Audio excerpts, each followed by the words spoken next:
بسم الله الرحمن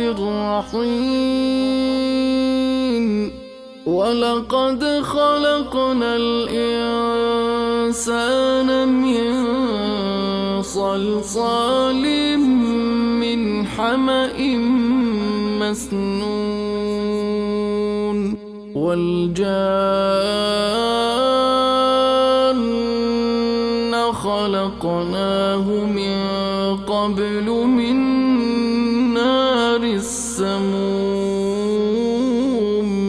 وإذ قال ربك للملائكة إني خالق بشرا من صلصال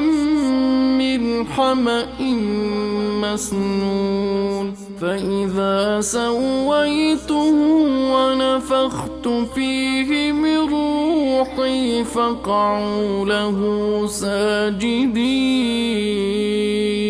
فسجد الملائكة كلهم أجمعون إلا إبليس أبى أن يكون مع الساجدين قال يا إبليس ما لك ألا تكون مع الساجدين قال لم أكن لأسجد لبشر خلقته من صلصال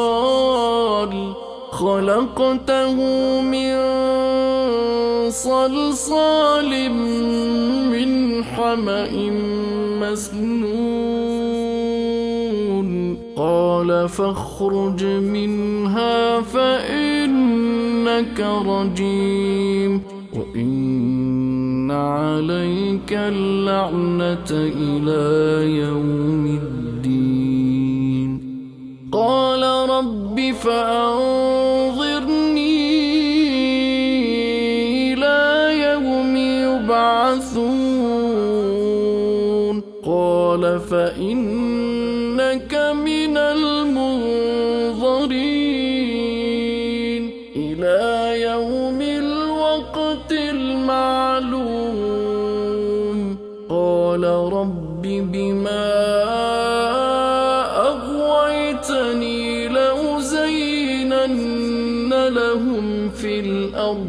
لأزينن لهم في الأرض ولأغوينهم أجمعين إلا عبادك منهم المخلصين قال هذا صراط علي مستقيم إن عبادي ليس لك عليهم سلطان إلا من اتبعك من الغاوين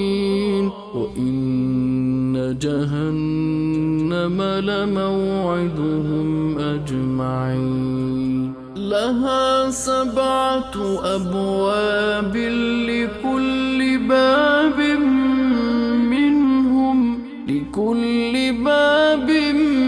منهم جزء مقسوم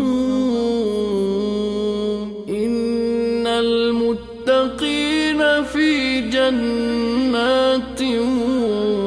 وعيون ادخلوها بسلام آمنين ونزعنا ما في صدورهم من غل إخوانا على سرر متقابلين